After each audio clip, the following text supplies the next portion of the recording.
মুরলির তারিখ ২৭ জুলাই ২০২৪। ওম শান্তি। মধুবন থেকে বাপদাদা বলছেন, মিষ্টি বাচ্চারা, বাবার মতো দয়ালু, হৃদয়বান ও কল্যাণকারী হও, সেই বুদ্ধিমান যে নিজেও পুরুষার্থ করে আর অন্যদের দিয়েও করায়। প্রশ্ন: তোমরা বাচ্চারা নিজের পড়াশোনার দ্বারা কোন চেকিং করতে পারো? তোমাদের পুরুষার্থ কি? উত্তর: পড়াশোনা দ্বারা তোমরা চেকিং করতে পারো যে আমি উত্তম পার্ট প্লে করছি নাকি মধ্যম বা কনিষ্ঠ। সবচেয়ে উত্তম পার্ট তাদের বলা হবে যারা অন্যদেরকেও উত্তম বানায়, অর্থাৎ সার্ভিস করে ব্রাহ্মণদের সংখ্যা বৃদ্ধি করে। তোমাদের পুরুষার্থ হল পুরানো জুতো ছেড়ে নতুন জুতো নেওয়া। আত্মা যখন পবিত্র হয় তখন তার নতুন পবিত্র জুতো অর্থাৎ শরীর প্রাপ্ত হয়। ওম শান্তি। বাচ্চারা দুই দিক থেকেই উপার্জন করছে। একদিকে হল স্মরণের যাত্রার দ্বারা উপার্জন আর অন্যদিকে হল ৮৪ চক্রের জ্ঞানের স্মরণ করলে উপার্জন। একেই বলা হয় ডবল আমদানি এবং অজ্ঞানকালে হয় অল্পকালের ক্ষণভঙ্গুর সিঙ্গল আমদানি। এ হল তোমাদের এই স্মরণের যাত্রার আমদানি হল বিশাল। আয়ুও দীর্ঘ হয়ে যায় আর তোমরা পবিত্র হয়ে যাও। সকল দুঃখ থেকে মুক্তি পাও। অনেক বিশাল এই আমদানি। সত্যযুগে আয়ু অনেক দীর্ঘ হয়ে যায়। দুঃখের নাম নেই, কারণ সেখানে রাবণের রাজ্য নেই। অজ্ঞানকালে পড়াশোনার সুখ থাকে অল্পকালের জন্য, আর দ্বিতীয়ত পড়াশোনার সুখ শাস্ত্র অধ্যয়ন যারা করে তারা প্রাপ্ত করে। তাদের ফলোয়ারদের কিছুই লাভ হয় না। তারা ফলোয়ার্সও নয়, কারণ তারা না পোশাক অর্থাৎ গেরুয়া বা সাদা বস্ত্র পরিবর্তন করে আর না ঘর সংসার ত্যাগ করে। তাহলে ফলোয়ার্স কিভাবে বলা হবে? সেখানে অর্থাৎ স্বর্গে তো শান্তি, পবিত্রতা সবই থাকে। এখানে অপবিত্রতার জন্য ঘরে ঘরে কত অশান্তি হয়। তোমরা মত প্রাপ্ত করো ঈশ্বরের কাছে। এখন তোমরা নিজের পিতাকে স্মরণ করো। নিজেকে ঈশ্বরীয় গভর্নমেন্ট নিশ্চয় করো। কিন্তু তোমরা হলে গুপ্ত রূপে। হৃদয়ে কতখানি খুশি অনুভব হওয়া উচিত। এখন আমরা আছি শ্রীমত অনুসারে। তাঁর শক্তিতে শতপ্রধান হচ্ছি। এখানে তো কোনো রাজ্য ভাগ্য নেওয়ার নেই। আমাদের রাজ্য ভাগ্য হল নতুন দুনিয়ায়। এখন তোমরা সেই কথা জানতে পেরেছ। এই লক্ষ্মী নারায়ণের ৮৪ জন্ম কাহিনী তোমরা বলতে পারো। সে যেমন মানুষ হোক, যতই পড়াতে সক্ষম হলেও তবুও একজনও এমন নেই যে বলতে পারবে যে এসো আমরা লক্ষ্মী নারায়ণের ৮৪ জন্মের কাহিনী শোনাই। তোমাদের বুদ্ধিতে এখন স্মরণ থাকে বিচার সাগর মন্থন কর।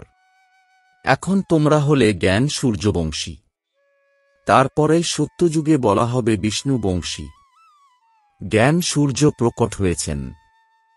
এই সময় তোমরা জ্ঞান প্রাপ্ত করছ, তাই না? জ্ঞানের দ্বারাই সদগতি হয়। অর্ধকল্প জ্ঞান চলে, তারপরের অর্ধকল্প অজ্ঞান হয়ে যায়।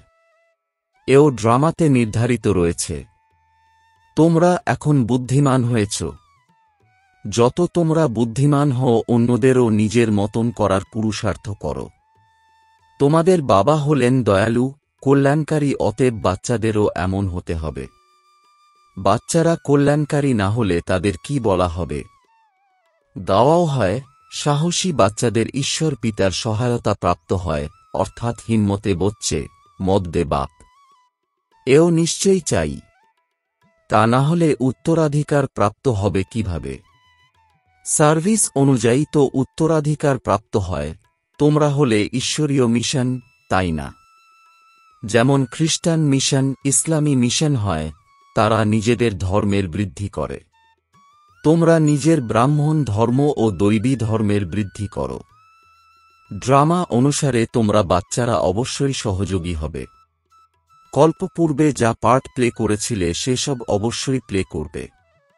তোমরা দেখছ প্রত্যেকে নিজের উত্তম, মধ্যম, কনিষ্ঠ পার্ট প্লে করছে। সবচেয়ে উত্তম পার্ট সে প্লে করে যে অন্যদের উত্তম বানায়।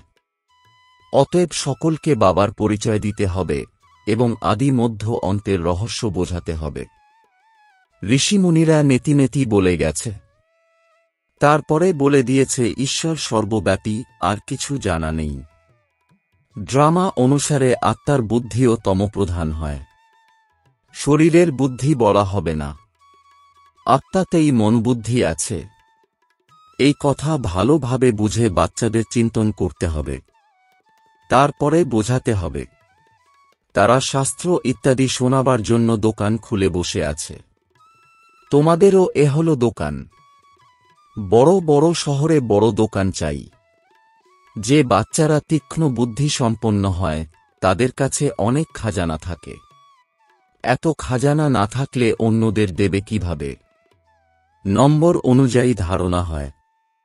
বাচ্চাদের ভালোভাবে ধারণা করা উচিত, যাতে অন্যদের বোঝাতে পারে। বাবার কাছে অবিনাশী উত্তরাধিকার প্রাপ্ত করা কোনো বিরাট কথা নয়, সেকেন্ডের ব্যাপার। তোমরা আত্মারা বাবার পরিচয় পেয়েছ, সুতরাং তোমরা অসীম জগতের মালিক হয়েছ। মালিকও হয় নম্বর অনুসারে। রাজাও মালিক তো প্রজাও বলবে আমরাও মালিক। এখানে সবাই বলে তাই না আমাদের ভারত। তোমরাও বল শ্রীমত অনুসারে আমরা নিজের স্বর্গ স্থাপন করছি, তারপর স্বর্গেও রাজধানী আছে। অনেক রকমের লেভেল আছে। পুরুষার্থ করা উচিত উঁচু পদ প্রাপ্তির জন্যে।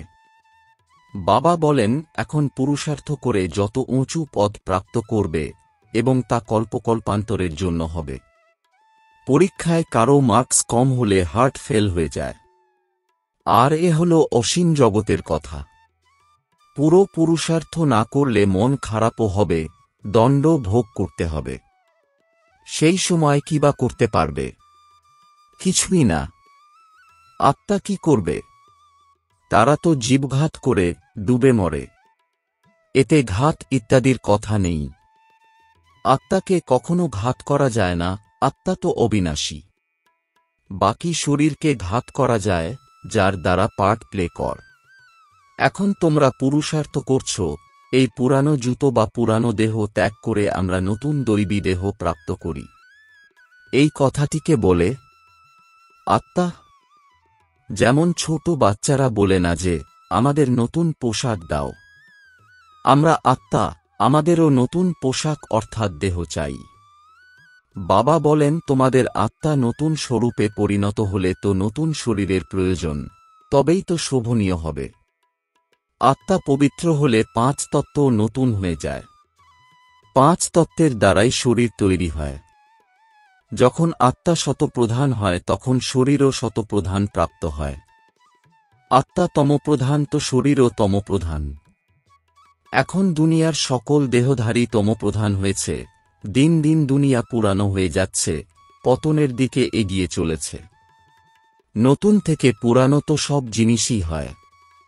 পুরানো হয়ে তারপরে ডেস্ট্রয় অর্থাৎ নষ্ট হয়। এইখানে তো সম্পূর্ণ সৃষ্টির কথা রয়েছে।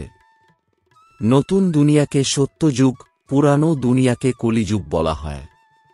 বাকি এই সঙ্গম যুগের কথা তো কারো জানা নেই। তোমরাই জানো এই পুরানো দুনিয়া পরিবর্তন হবে। এখন অসীম জগতের বাবা যিনি হলেন পিতা, শিক্ষক এবং গুরু, তাঁর আদেশ হল পবিত্র হও। কাম বিকার হল মহাশত্রু, সেই বিকারকে জয় করে জগজ্জিত হও। জগজ্জিত অর্থাৎ বিষ্ণুবংশী হও। সেই একটাই কথা। এই কথাগুলির অর্থ তোমরা জানো। বাচ্চারা জানে আমাদের যিনি পড়াচ্ছেন তিনি হলেন বাবা। থমে তো এই কথায় পাক্কা নিশ্চয় থাকা চাই। বাচ্চারা বড় হলে পিতাকে স্মরণ করতে হয়, তারপরে শিক্ষককে, শেষে গুরুকে স্মরণ করতে হয়। ভিন্ন ভিন্ন সময়ে 3 জনকে স্মরণ করবে। এখানে তো 3 জন একত্রে এক সময়ে তোমাদের কাছে উপস্থিত হয়েছেন।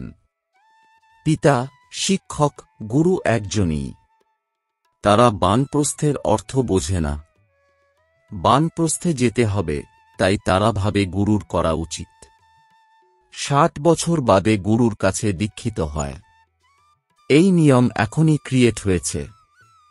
বাবা বলেন ব্রহ্মার অনেক জন্মের অন্তিম সময়ে বানপ্রস্থ অবস্থায় আমি এনার সদ্গুরু হয়েছি। ব্রহ্মা বাবাও বলেন ৬০ বছর বাদে সদ্গুরুর কাছে দীক্ষিত হয়েছি, যখন নির্বাণধাম যাওয়ার সময় হয়েছে। বাবা আসেন সবাইকে নির্বাণধাম নিয়ে যেতে। মুক্তিধামে গিয়ে পার্ট প্লে করতে আসতে হয়। বানপ্রস্থ অবস্থা তো অনেকের আছে, তখন তারা গুরু করে। আজকাল তো ছোট বাচ্চাদেরও গুরুর কাছে দীক্ষা দিয়ে দেওয়া হয়, তাহলেই গুরুর দক্ষিণা প্রাপ্ত হবে। খ্রিস্টানরা খ্রিস্টান ধর্মে পরিবর্তন করানোর জন্য কোলে তুলে দেয়, কিন্তু তারা কেউ নির্বাণ ধামে যায় না। এইসব রহস্য বাবা বোঝান। ঈশ্বরের অন্ত ঈশ্বর নিজেই বলে দেবেন। আরম্ভ থেকে বলে দিয়েছেন। নিজের অন্ত বলেন এবং সৃষ্টির জ্ঞানও দেন। ঈশ্বর নিজে এসে আদি সনাতন দেবী দেবতা অর্থাৎ স্বর্গের স্থাপনা করেন, সেই থেকে এর ভারত নামটি চলে আসছে। গীতায় শুধু কৃষ্ণের নাম লিখে দিয়ে বিভ্রান্তি সৃষ্টি করে দিয়েছে। এও ড্রামা, হার ও জিতের খেলা। এতে হার কিভাবে হয়, এই কথা বাবা ব্যতীত কেউ বলে দিতে পারে না। লক্ষ্মীনারায়ণও জানে না যে আমাদের পুনরায় হার হবে। এই কথা তো শুধু তোমরা ব্রাহ্মণরা জানো, শূদ্ররাও জানে না। বাবা স্বয়ং এসে তোমাদের ব্রাহ্মণ থেকে দেবতায় পরিণত করেন। আমি সেই অর্থাৎ হংস, এই কথাটির অর্থ একেবারেই আলাদা। ওম শব্দের অর্থ আলাদা। মানুষ তো অর্থ না বুঝে বলে দেয়। এখন তোমরা জানো কিভাবে নিচে নামা হয়, তারপরে আবার উপরে ওঠা হয়। এই জ্ঞান এখন তোমরা বাচ্চারা প্রাপ্ত কর। ড্রামা অনুযায়ী পুনরায় কল্পের শেষে বাবা স্বয়ং এসে বলে দেবেন। সকল ধর্ম স্থাপকগণ এসে নিজের ধর্ম সময় অনুযায়ী স্থাপন করবেন। নম্বর অনুসারে পুরুষার্থ অনুযায়ী বলা হবে না। নম্বর অনুসারে সময় অনুযায়ী এসে নিজের নিজের ধর্ম স্থাপন করে। এই কথা একমাত্র বাবাই বোঝান। আমি কিভাবে ব্রাহ্মণ তারপরে সূর্যবংশী, চন্দ্রবংশী ডিনাস্টি স্থাপনা করি। এখন তোমরা হলে জ্ঞান সূর্যবংশী, যারা পরে বিষ্ণুবংশী হও। খুব সাবধানে শব্দ লিখতে হয়, যাতে কেউ ভুল বের করতে না পারে। তোমরা জানো যে জ্ঞানের এই একটি মহাবাক্য হল রত্ন, হীরা। বাচ্চাদের মধ্যে বোঝানোর দক্ষতা খুব রিফাইন হওয়া উচিত।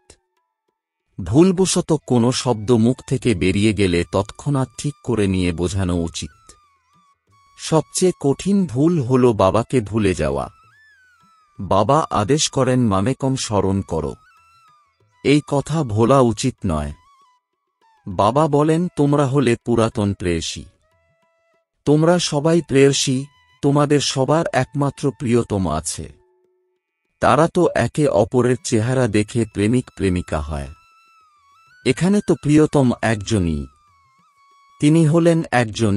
তিনি নিজের কয়জন প্রেয়সীদের স্মরণ করবেন।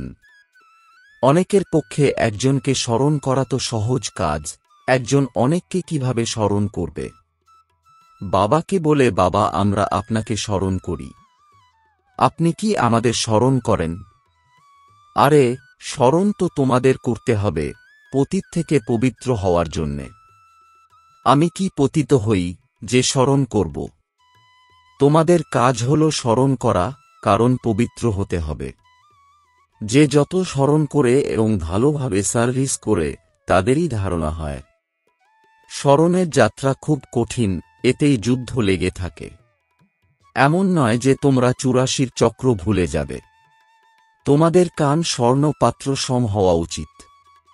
তোমরা যত স্মরণ করবে ততই ভালো রকম ধারণা হবে, এতেই শক্তি থাকবে। তাই বলা হয় স্মরণের শক্তি চাই। জ্ঞান হল উপার্জন। স্মরণের দ্বারা সর্বশক্তি প্রাপ্ত হয় নম্বর অনুসারে। তলোয়ার ইত্যাদিতেও তীক্ষ্ণ শক্তির পার্থক্য থাকে। ওইসব হল স্থূল কথা। মূল কথা বাবা একটাই বলেন, অল্পকে অর্থাৎ আল্লাহ বা ঈশ্বরকে স্মরণ করো। দুনিয়ার বিনাশের জন্যে একটি অ্যাটমিক বম্ব থাকবে, আর কিছু নয়।